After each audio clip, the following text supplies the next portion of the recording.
Elon Musk is either absolutely the dumbest human on the planet, or his lack of self-awareness is clinical. But as we all know, the world has been watching. Nobody likes a Nazi. So his stock is tanked, his reputation is tanked, his brand is tanked. We've been hearing rumors about Tesla wanting to get a new CEO for a minute. So here was a report that came out last night. Journal just this hour. It's a headline that reads, Tesla board opens search for a CEO to succeed Elon Musk. When you read the story, sources are telling the Journal that Tesla's board members started reaching out to several executive search firms, initiating a formal process to replace Musk. My source joining me tonight is the Wall Street Journal's Emily Glazer, who just broke this reporting. And Emily, thanks for joining us on such breaking news. Can you just tell us what happened here and what the board of Tesla was thinking? Absolutely. So Tesla has been going through some pain lately. It just reported earnings last week and had profits decline about 70%. And our reporting shows that around a month ago, board members were reaching out to executive recruiting firms to start a formal CEO succession search process. This is a formal kind of next chapter. Obviously, companies do succession planning all the time for their next leader, but we know that this is happening as there was concern from investors about Musk spending too much time in DC, given his government role, and concern about the company really struggling lately. Okay, here's the thing. The reason Tesla is struggling is because Elon Musk is an abject disaster. He is a nut. He has shown the world he's a nut. The Democrats were the people that bought EVs. Now, Democrats won't touch them because of the absolute fascist authoritarian behavior of Elon Musk, not to mention the Sig Heils on Inauguration Day. So this man has no one to blame for his loss in earnings, his loss of income, his loss of his net worth. It is because of his actions. But he is such a crying, whiny baby. This is his response to the reporting from the Wall Street Journal. Tesla says, oh, there's an erroneous media report, which is bullshit because we've been hearing about this for months. This is absolutely true. And then Elon Musk says at 12:38 a.m., so he's up at midnight, is an extremely bad breach of ethics. Motherfucker, you wouldn't know an ethic if it came up and bit you square on the ass that the Wall Street Journal would publish a deliberately false article and fail to include an unequivocal denial beforehand by the Tesla board of directors. Is his lack of self-awareness so high that he does not understand that all of these problems around him are because of him? Is he just completely oblivious to that fact? Does he just have yes men like Trump does that sit around and kiss his ass and tell him he's right? I mean, I know he hires 19-year-olds in very prestigious positions.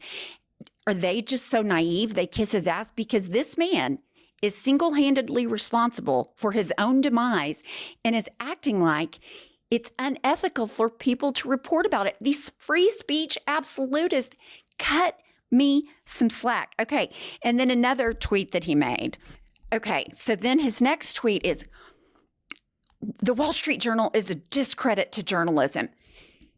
Motherfucker, you're a discredit to the human race. You're a discredit to the federal workers. You're a discredit to conflict of interest. This is a man talking about credit and ethics who came in and stopped investigations into himself, who is the biggest government parasite, who has awarded himself multi-billion-dollar contracts while he is in this role, and he was going to judge if he had a conflict of interest, while simultaneously keeping food and medicine to the poorest people on planet Earth as he sponges off the government. You can't talk about ethics. You can't do it because you have none. You have no credibility. Your Sig Heils showed us exactly who you are, and it's not the woke mind virus because globally your brand personally and brands you're associated are tanking because of your actions. Make no mistake, that is the problem. Elon Musk is his own biggest problem. And then we have this video from Elon Musk at the cabinet meeting yesterday. And I mean, it was cringe beyond cringe. So if you're wondering why people think he's a nut, look here. And I love the double head button. He's the only one that can do that. Get away with it. Well, Mr. President, you know, they say I wear a lot of hats. It's true. Even my hat has a hat. Okay, you know what this reminds me of? You know, you're in middle school and everybody's just super awkward and weird. And somebody says something, you don't really know how to act, so you kind of giggle. Or your boss tells a joke that's not funny and you have to kind of giggle because they're your boss. These people were clearly nervous laughing because it was so cringy. And you have the richest man in the world wearing two hats, a dark MAGA hat and a Make America Great Again hat. And he's running around talking about it can't possibly be true that anybody would want to replace him as the CEO because his brand's in the shitter. It's unbelievable lack of self-awareness. Like, I don't know if there can be a clinical diagnosis for lack of self-awareness, but if there were, he would have it. And I'll tell you what else. The ass kissing at that cabinet meeting yesterday, I mean, it was so cringy. Like, I dare say that Vladimir Putin would have blushed because it was so ass kiss arama. Here we go. He's actually doing the things that he promised that he would do. And Mr. President, it's been an honor to be part of it for the past 100 days. Mr. President, the last 4 years, the world experienced a total lack of zero leadership under that's a lie. Under Biden. And then we've had 100 days of your leadership with respect, with strength. President, your first 100 days has far exceeded that of any other presidency in this country, ever. Ever. Never seen anything like it. Thank you. President Trump, in your first term, when I had a chance to work you as governor, you were courageous. The thing that's empowering this amazing group of people around this table, and you've probably assembled the greatest cabinet ever, is that this time you're not just courageous, you're actually fearless.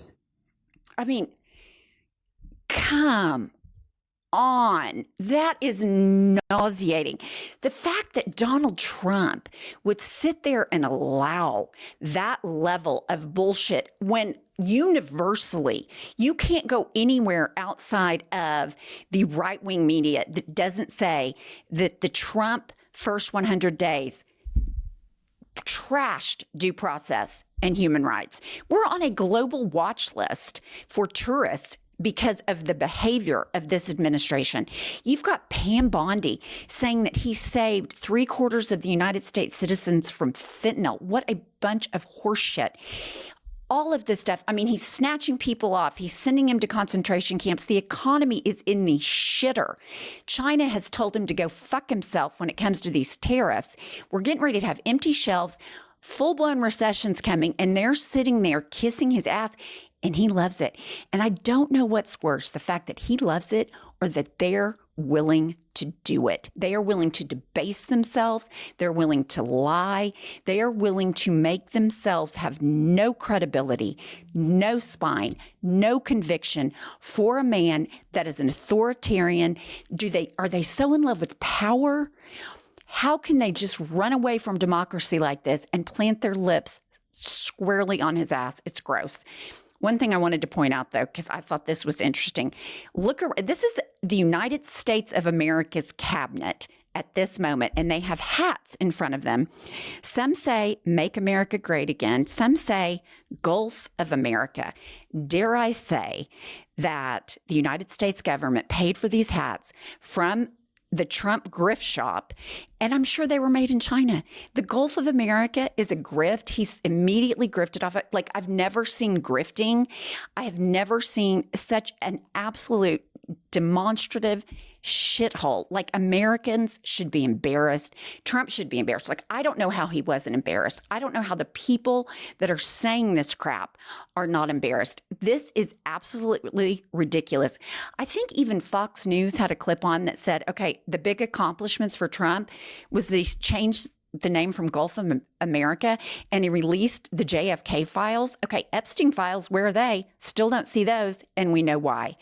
Because he was on the flight list, call logs, whatever. You guys, we have got to start pressuring CEOs. We've got to start pressuring congressional representatives. We've got to unite.